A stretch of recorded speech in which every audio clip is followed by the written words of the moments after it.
Para pemilih muda mendominasi suara pemilih di Pilpres 2024. Daftar pemilih tetap pemilu 2024 menunjukkan 52% pemilih adalah dari kalangan muda atau berusia di bawah 40 tahun.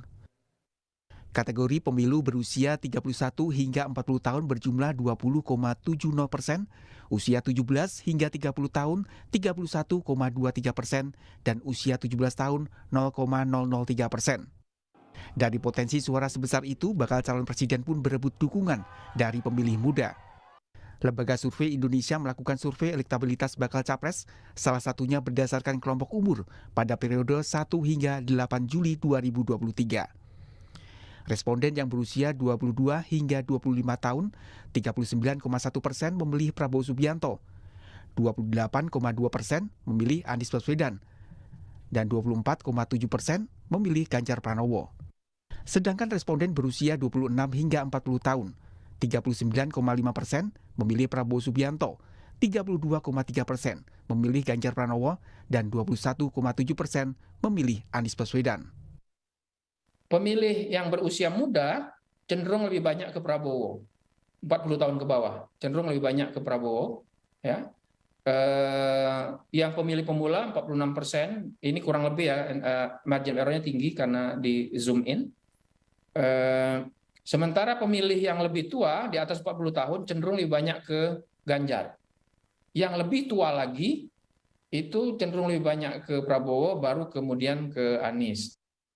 Persaingan ketat merebutkan suara pemilih muda juga tergambar dari survei yang dilakukan Litbang Kompas 29 April hingga 10 Mei 2023. Responden Gen Z yang berusia 17 hingga 26 tahun, 32,7% memilih Prabowo Subianto, 24,5% memilih Ganjar Pranowo, dan 10,0% memilih Anies Baswedan. Di kalangan Gen Y atau yang berusia 27 hingga 41 tahun, survei Litbang Kompas menunjukkan elektabilitas Prabowo Subianto 23,9%, Ganjar Pranowo 23,1%, dan Anies Baswedan 5,1%. Pilpres 2024 akan berlangsung 7 bulan lagi. Seluruh baca pres masih memiliki waktu untuk mengoptimalkan upaya merebut simpati pemilih muda. Tim Liputan Kompas TV.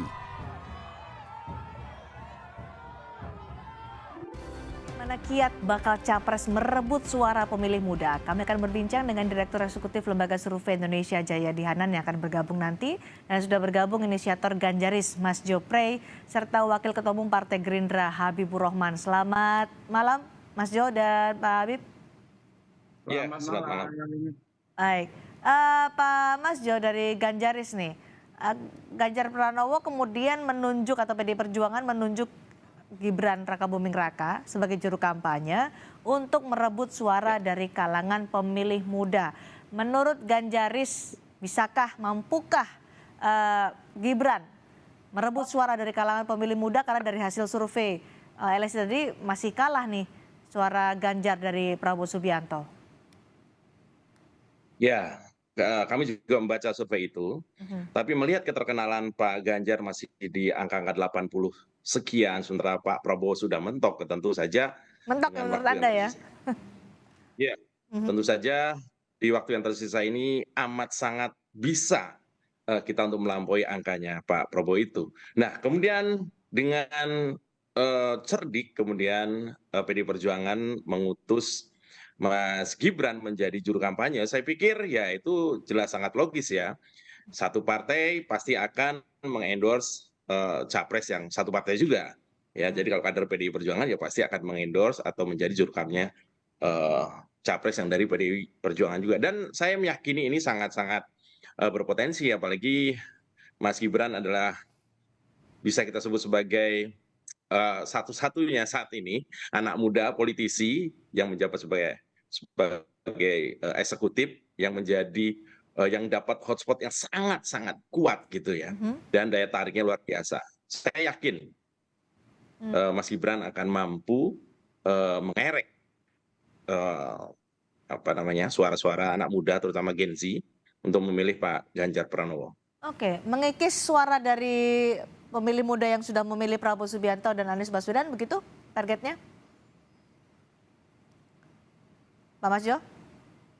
Oh iya, dan juga anak-anak muda ya, kita tahu lah anak-anak muda ini kan iya, anak-anak muda ini kan banyak yang ini kan, banyak yang masih menimbang-nimbang ya, masa mengambang pun juga masih banyak karena mereka kan Oke, apatis terhadap politik dan seterusnya gitu. oke. Tapi kalau melihat trennya saat ini, ternyata saya lihat survei terakhir juga angka itu terus bergerak, Mhm.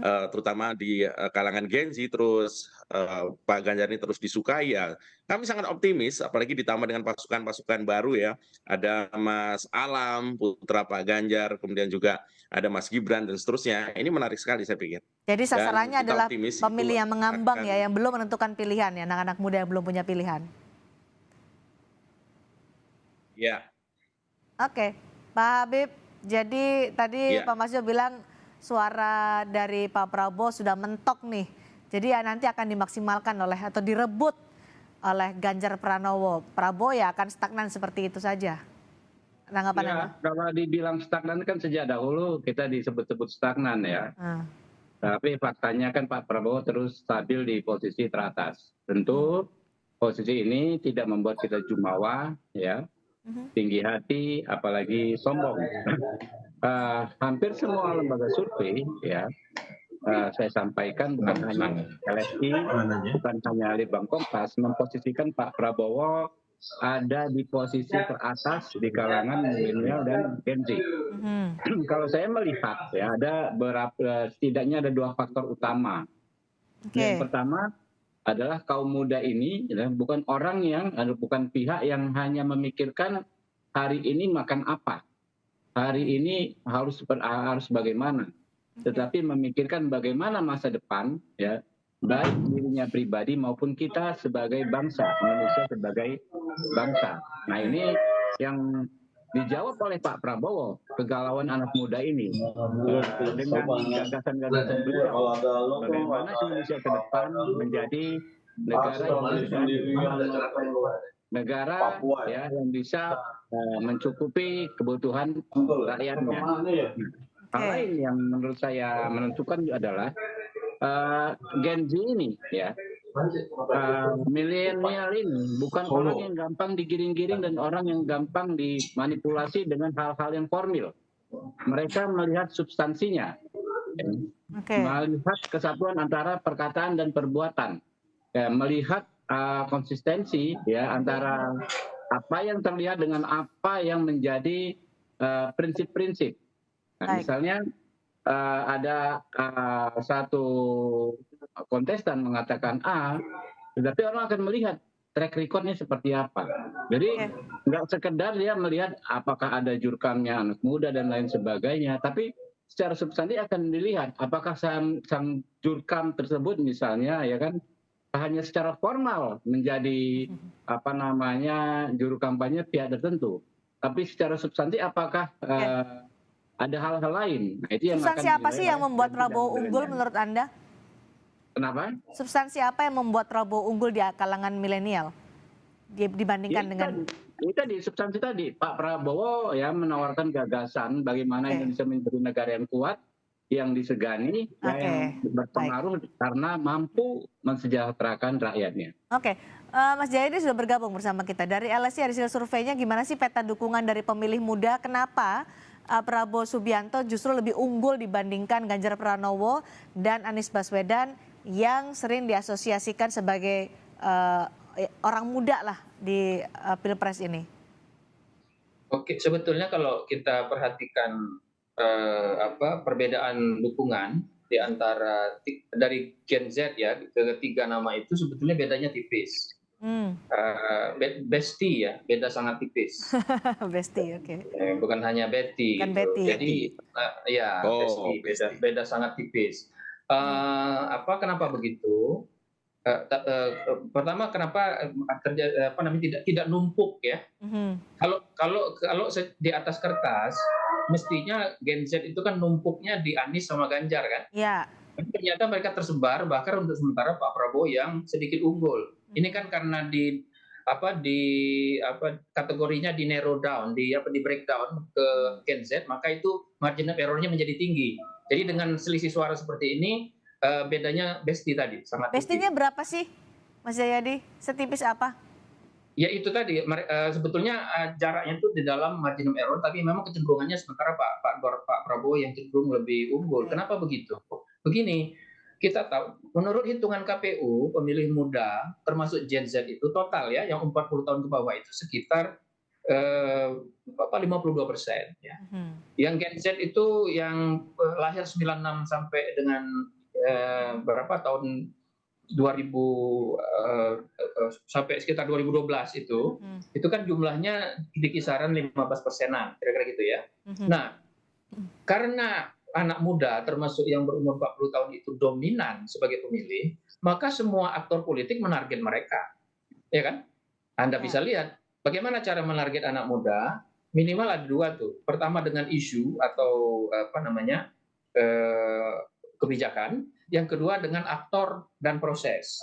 Isunya itu, isu anak muda itu masih dua menurut saya. Isu konvensional dan isu-isu baru.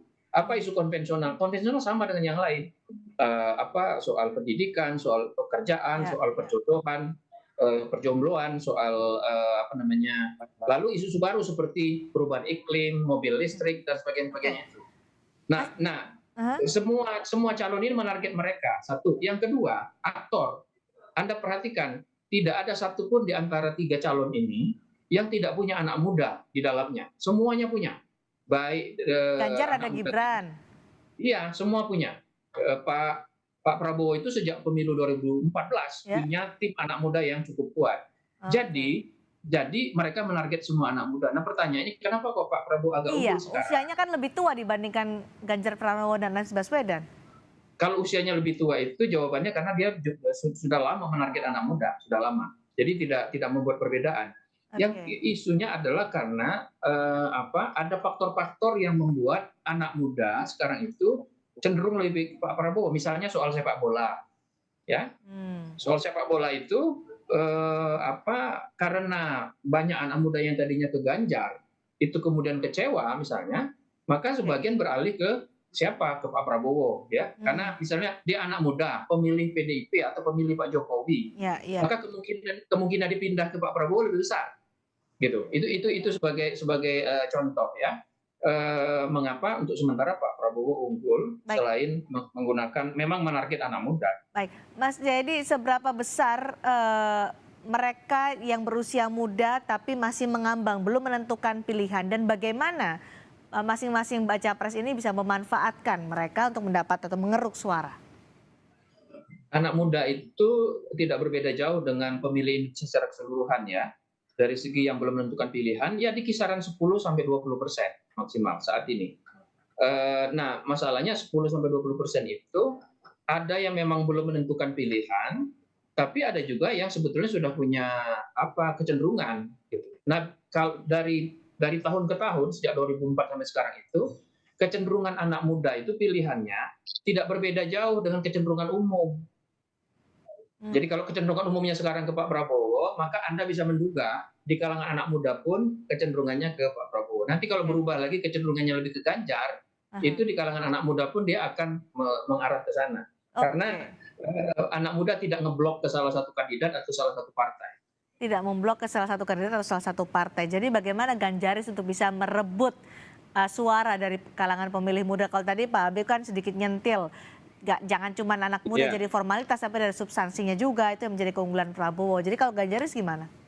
Iya, menurut saya dari ketiga kandidat ini hanya Pak Ganjar Pranowo yang secara real punya program-program khusus buat anak muda. Kita lihat saja di Jawa Tengah dan juga di sosial medianya sering kita disuguhi oleh aksi-aksi kreatif Pak Ganjar yang menarget khusus anak-anak muda ini, ya. Dan saya juga mendengar dari beberapa kali Pak Ganjar keliling dari beberapa kota, itu sambutan anak-anak Gen Z memang luar biasa. Mereka baru menemukan sosok yang kira-kira nyambung lah gitu. Dari sisi usia juga nggak terlalu jauh, dari bahasa juga nyambung, kalimat-kalimatnya itu bisa dimengerti oleh ada kekecewaan tadi disebutkan oleh Mas Jayadi, kekecewaan soal Piala Dunia U20 yang lumayan juga nih dampaknya untuk suara Ganjar Pranowo. Kalau kita lihat dari aliran yang kemudian tidak memilih Pak Ganjar gara-gara U20 itu ternyata juga nggak banyak kalau kita breakdown kan, dan mereka lebih kepada wait and see daripada kemudian mengalihkan dukungan kepada Begitu. kandidat lain. Saya dengar hanya 3% mungkin yang pindah. Itu yang saya lihat seperti itu. Tapi beginilah, ini kita bicara ke depan dan kita lihat kembali ke soal keterkenalan Pak Ganjar yang masih jauh dari kandidat lain ini PR tersendiri. Dan hari ini saya juga dapat kabar bahwa Pak Ganjar gara-gara kemarin meluncurkan baju garis-garis hitam putih itu, ternyata sambutannya juga luar biasa.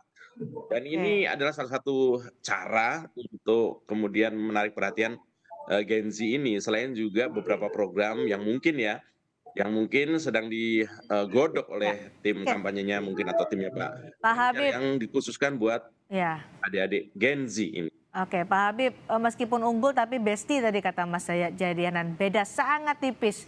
Masih saja bisa berubah untuk bisa memperebutkan mereka yang masih belum menentukan pilihan atau suara mengambang. Strateginya gimana nih dari Prabowo Subianto? Ya, begitu. Sebagaimana saya sampaikan ya berkali-kali, kita ini kan antara hal yang formalistik melawan hal yang substansi, ya. Antara embel-embel ya, antara casing luar dengan apa yang menjadi prinsip. Misal ya kita tidak menganggap remeh soal seragam ya, itu penting juga. Tapi ya Pak Prabowo menyampaikan soal lapangan kerja, soal pendidikan. Itu kan yang menjadi kegalauan anak muda. Misalnya usul beliau bagaimana memperbanyak sekolah khusus ya seperti Taruna Nusantara di 11 provinsi di seluruh Indonesia. Nah, itu kan sangat menarik buat anak muda ya. Lalu bagaimana ya Pak Prabowo mendorong ya soal lapangan kerja ya, ke depan, bukan hanya di bidang formal ya, tapi kita menciptakan tenaga-tenaga berkualitas ya yang secara teknis menguasai bidangnya masing-masing.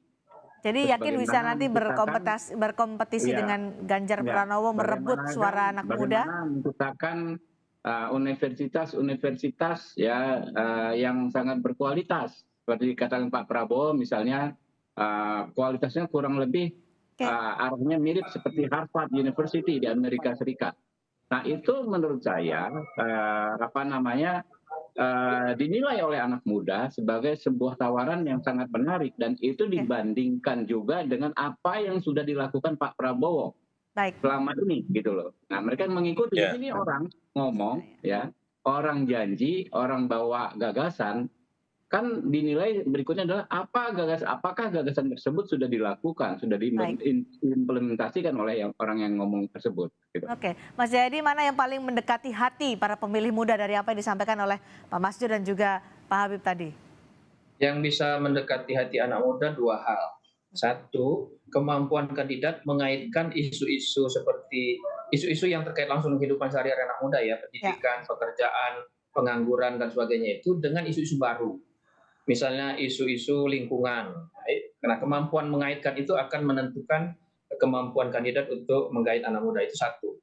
Yang kedua adalah aktor.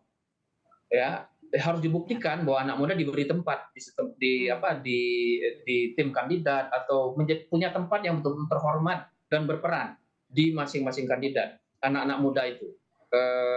Kemudian yang ketiga, proses, cara berkomunikasi gitu. Jadi cara mengengage anak muda, nggak bisa lagi anak muda di-engage dengan cara disuruh kan. Anak muda harus diberi ruang untuk partisipasi, dilibatkan. Mereka yang mengambil keputusan gitu. Baik, sudah ada kisi-kisi.